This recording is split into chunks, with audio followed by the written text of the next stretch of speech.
I'm canning spaghetti sauce today, which also means that I'm canning tomato juice. Now I've already prepped my 20 pounds of tomatoes by quartering them. This is really an easy recipe. All I have to do is simmer my tomatoes on the stove for 20 minutes. I won't start my timer until after they start to bubble. This allows them to get nice and soft so that you can get the juice out of them.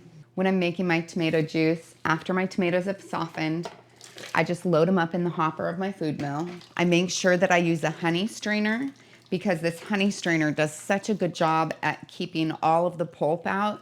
The food mill itself takes out the seeds and the skin, which is great, but the honey strainer has a double layer of mesh, and then it can sit on the bucket, and so you can collect your juice and use it really easily. Generally speaking, if I'm making juice, I'm also making something else. So in this case, I'm making garlic basil spaghetti sauce.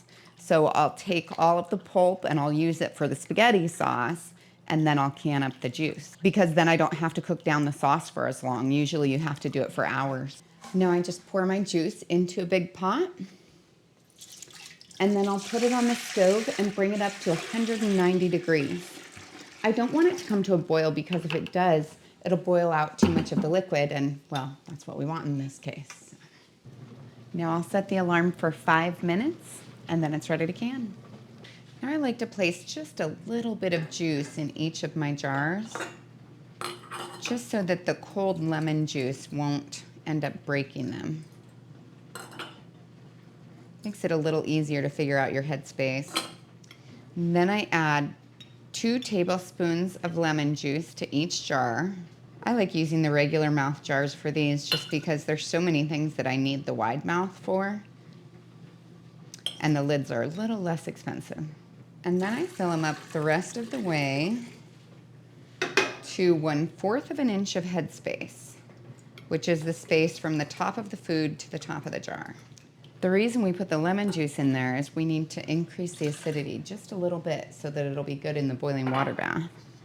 Tomatoes used to be more acidic, but in recent years, we've crossbred them enough to try and get them a little sweeter that they actually aren't as acidic as they used to be. Then I wipe the rims with a clean, damp cloth, and that's just so that if any juice got on that edge, I don't want it to interfere with the seal.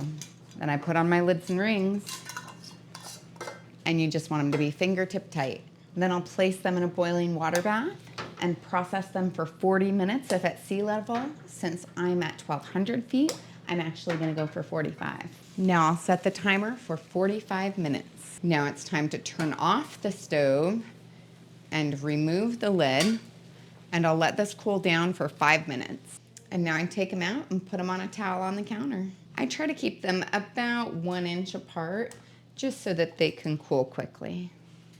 I'll let these sit until tomorrow, and then I'll take off the rings and I'll wash off the outside of them before storing them in a cool, dry, dark location.